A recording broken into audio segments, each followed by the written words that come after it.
Students, आज के lecture में हम देखेंगे occurrence of group 6A elements. तो हमारे पास ग्रुप 6 में जो फर्स्ट मेंबर है दैट इज ऑक्सीजन। ऑक्सीजन हमारे पास हमारी जो अर्थ क्रस्ट है उसका भी एक मेजर कंपोनेंट है और हमारी एटमॉस्फेयर का भी मेजर कंपोनेंट है। तो सबसे पहले हम देखते हैं कि ऑक्सीजन जब अर्थ क्रस्ट में कितना है। तो हमारी अर्थ क्रस्ट का तकरीबन 50% ऑक्सीजन है। जैसे हमारे पास जो बहुत सारी रॉक्स हैं वो आपके पास सिलिकेट्स की फॉर्म में है। तो सिलिकेट्स बेसिकली क्या हैं, उनका एक पार्ट ऑक्सीजन है। या अगर कार्बोनेट्स की फॉर्म में हमारी मिनरल्स हैं तो वो कार्बोनेट्स में भी क्या एग्जिस्ट कर रही है, CO3 में भी ऑक्सीजन एग्जिस्ट कर रही है। तो हमारे पास जो हमारी अर्थ की 50% रॉक्स हैं, मिनरल्स हैं, उनमें ऑक्सीजन पाई जाती है।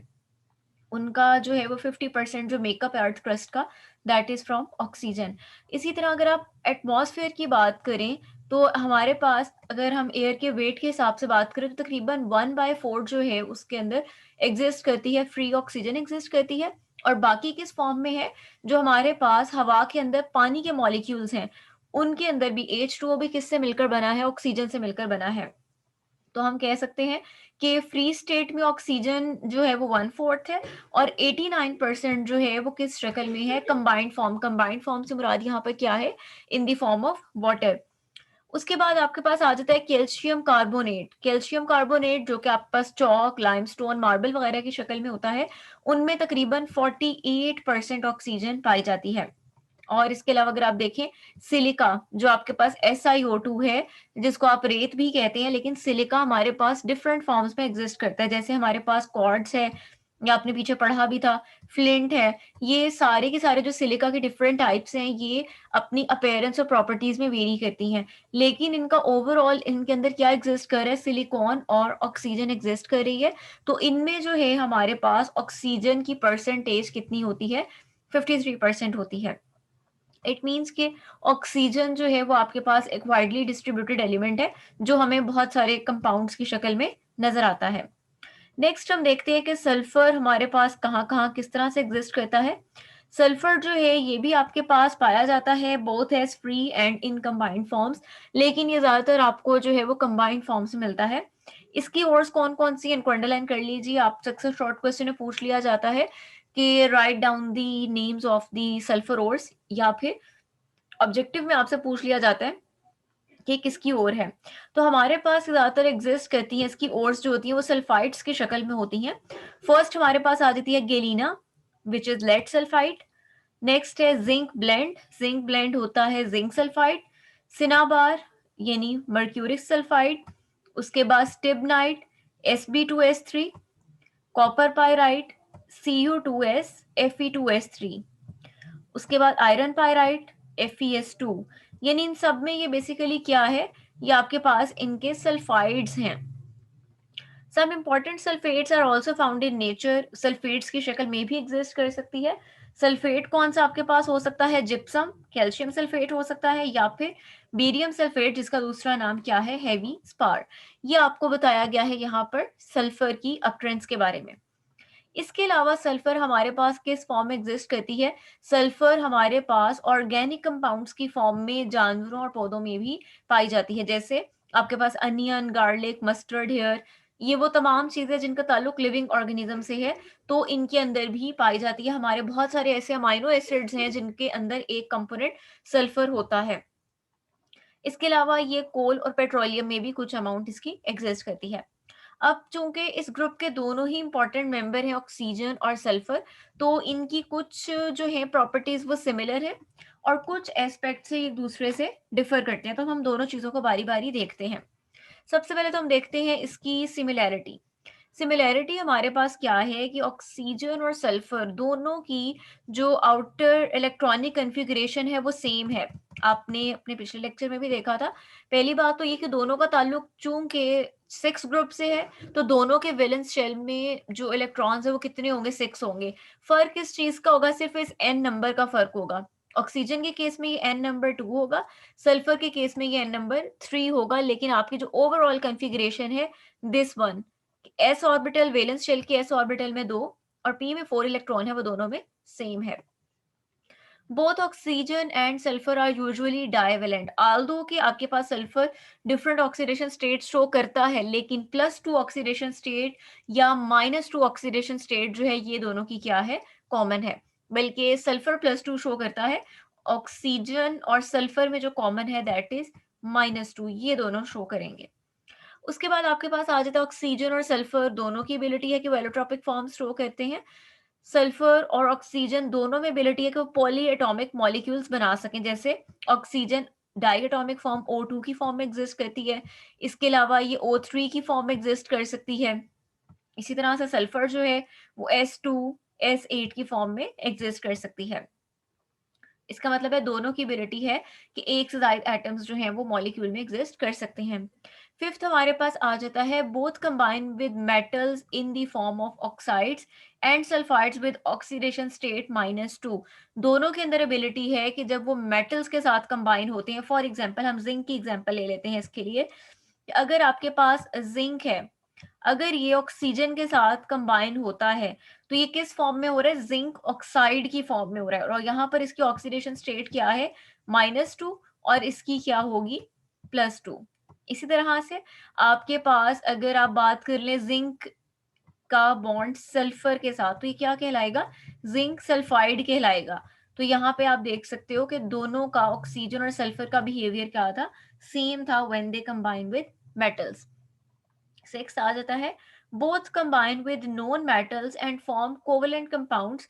फॉर एग्जांपल वाटर है, हाइड्रोजन सल्फाइड है, carbon dioxide and carbon disulphide.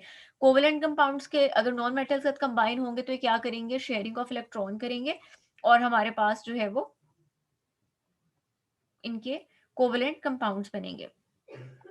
उसके बाद हमारे पास आ जाता है कि both are typical non metals, यानी अगर हम इनके मेटेलिक या नॉन मेटेलिक बिहेवियर की बात करें तो दोनों की जो नेचर है वो सेम है, दोनों ही नॉन मेटल्स हैं। Eighth, both are found in free and combined states on earth. Free state में से मुराद आपके पास है कि मतलब sulphur in the form of sulphur और oxygen in the form of O2, और कंबाइंड स्टेट से मुराद क्या है, सल्फेट्स की शक्ल में एग्जिस्ट करना, सल्फाइड्स की शक्ल में एग्जिस्ट करना, और ऑक्सीजन के केस में कार्बोनेट्स या फिर जो है सिलिकेट्स की फॉर्म में एग्जिस्ट करना, या वाटर की फॉर्म में एग्जिस्ट करना, किसी और के साथ बॉन्ड बना के भी ये एग्जिस्ट करते हैं। अब हम देखते हैं इनकी डिसिमिलैरिटीज। ये दोनों इंपॉर्टेंट हैं आपके क्वेश्चन, सिमिलैरिटीज का भी अक्सर शॉर्ट क्वेश्चन में कोई सी चार सिमिलैरिटीज, डिसिमिलैरिटीज में कोई सी चार, तो ये आपका जो है इसको आपने लाजमी अच्छी तरह से याद करना है। अच्छा, डिसिमिलैरिटीज में हमारे पास आ जाता है ऑक्सीजन और सल्फर की कौन कौन सी डिसिमिलैरिटीज हैं। आपने पीछे देखा कि आल्दो के दोनों एलोट्रॉपिक फॉर्म शो करती हैं, but here is a difference कि आपके पास ऑक्सीजन की दो एलोट्रॉपिक फॉर्म्स है, ऑक्सीजन एंड ओजोन, जबकि सल्फर की हमारे पास 3 एलोट्रॉपिक फॉर्म्स है, रोम्बिक सल्फर है, मोनोक्लिनिक सल्फर है, और हमारे पास जो है वो प्लास्टिक सल्फर है। उसके बाद हमारे पास आ जाता है कि हमारे पास जो है ऑक्सीजन, ये हमारे पास नॉर्मल जो रूम टेम्परेचर होता है, ऑर्डिनरी टेम्परेचर, उस पे ये गैसियस फॉर्म में एग्जिस्ट करती है क्योंकि इसका साइज स्मॉल है, जबकि सल्फर आपके पास सॉलिड फॉर्म में एग्जिस्ट करती है। थर्ड आपके पास आ जाता है oxygen is sparingly soluble in water और sulphur is not soluble in water. Oxygen पानी के अंदर थोड़ी सी हल हो जाती है, जबकि सल्फर पानी में हल नहीं होती। Next, oxygen helps in combustion. अगर आपके पास कहीं पर बर्निंग का प्रोसेस हो रहा है और वहां ऑक्सीजन आ जाती है तो ऑक्सीजन उस बर्निंग के प्रोसेस को इनहेंस कर देगी, लेकिन इट सेल्फ ये बर्न नहीं करती। जबकि सल्फर का क्या है, sulphur is it self combustible, इसकी खुद अपनी नेचर है कि ये कंबस्टन करती है। जितनी भी फायर जो एक्सप्लोसिव्स होते हैं, पटाखे वगैरह होते हैं, फायरवर्क्स, उनमें सल्फर डाली जाती है, और अगर आप सल्फर को स्मेल भी करें तो आपको उसकी खुशबू, जैसे किसी आतिशबाजी के सामान वाली जगहों पर या कोई अगर किसी जगह पटाखे चलाए जाए, जो खुशबू आती है बेसिकली सल्फर बेस्ड कंटेंट की वजह से होती है। तो सल्फर की अपनी नेचर है जलना, जलने के अमल में ये हिस्सा लेता है। फिफ्थ आ जाता है oxygen is paramagnetic in nature, sulphur is diamagnetic in nature. अब पैरामैग्नेटिक डायमैग्नेटिक ये एक अलग से कॉन्सेप्ट है, वैसे हम इस कॉन्सेप्ट को आगे चल के पढ़ेंगे चैप्टर नंबर 6 में। ब्रीफली मैं आपको बताती हूँ, पैरामैग्नेटिक सब्सटेंस तब होता है जब उसके पास अनपेयर्ड इलेक्ट्रॉन हो, और डायमैग्नेटिक कोई सब्सटेंस तब होगा जब उसके इलेक्ट्रॉन्स जो हैं वैलेंस के वो पेयर्ड हों, ठीक है? अब जब पैरामैग्नेटिज़्म क्या है? ये अगर आपके पास अनपेयर्ड इलेक्ट्रॉन है, अगर आप इस एलिमेंट को किसी मैग्नेटिक फील्ड में रख देंगे, तो ये क्या होगा? इसकी मैग्नेटिक फील्ड के साथ जो है वो रिपल्शन होगी और इसी तरह अगर आप इसको डायमैग्नेटिक में रख देंगे, तो इसकी जो है वो अट्रैक्शन होगी। तो ये हमारे पास आई गेस मैंने उल्टा बोला है। जो पैरामैग्नेटिक होते हैं सब्सटेंस, ये आपके पास अगर स्ट्रॉन्ग मैग्नेटिक फील्ड रखें तो ये वीकली अट्रैक्ट होते हैं और जो डायमैग्नेटिक होते हैं ये आपके पास वीकली रिपेल होते हैं। अब ये एक अलग से कॉन्सेप्ट है, इसको आगे चल के देखेंगे। अच्छा, दूसरी चीज़ ये आ जाती है कि अब ये मैं कौन से वैलेंस के पेयर्ड और अनपेयर्ड की बात कर रही हूँ। तो आप लोगों ने अपने जब आप लोगों ने चैप्टर 6 पढ़ा था फर्स्ट ईयर में, तो वहाँ पर आपने पढ़ा था मॉलिक्यूलर ऑर्बिटल डायग्राम्स आप बनाते थे।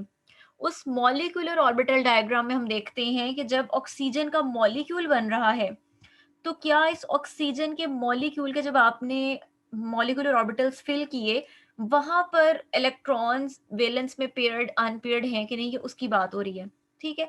अब जो सल्फर है, वो S2 की फॉर्म में कम एग्ज़िस्ट करती है ऑर्डिनरी टेम्परेचर पे। ऑर्डिनरी टेम्परेचर पे ये आमतौर पर S8 की शक्ल में एग्ज़िस्ट करती है। तो S8 की फॉर्म्स में ये इस फॉर्म में होती है। अगर आप इसको S2 में लें ऑक्सीजन की तरह, तो फिर ये भी क्या करेगी? अनपेयर्ड यानी पैरामैग्नेटिज्म का बिहेवियर शो करेगी। नेक्स्ट हमारे पास 6 पॉइंट आ जाता है कि आपके पास ऑक्सीजन पानी के साथ रिएक्ट नहीं करती, जबकि सल्फर जो है अगर आप पानी को स्टीम की फॉर्म में बॉइलिंग सल्फर से पास करें, तो आपके पास हाइड्रोजन सल्फाइड H2S बनता है और साथ में SO2 गैस बनती है। ऑक्सीजन हमारे पास एसिड के साथ भी रिएक्ट नहीं करती और ना ही इसकी नेचर है कि ये अल्कलीज के साथ रिएक्ट करती है। It is also a part of its peculiar nature. जबकि आपके पास ये readily oxidised by concentrated sulphuric and nitric acid, इनके साथ रिएक्शन शो करता है। और इसी तरह अल्कलीज में ये जो हमारे पास सोडियम हाइड्रोक्साइड है, पोटेशियम हाइड्रोक्साइड है, ये इनके साथ रिएक्ट करता है और रिएक्ट करने पर ये सल्फाइड्स और थायोसल्फेट्स बनाता है। नेक्स्ट इसकी कॉमन जो ऑक्सीडेशन स्टेट है दैट इज -2, जबकि सल्फर की कॉमन ऑक्सीडेशन स्टेट में -2 भी है, +2 भी है, +4 एंड +6 है। तो ये था हमारा आज का लेक्चर। अब हम कल बहुत इंपॉर्टेंट टॉपिक स्टार्ट करेंगे, सल्फ्यूरिक एसिड, और उसकी प्रेपरेशन देखेंगे। So it was all about today's lecture. Thank you.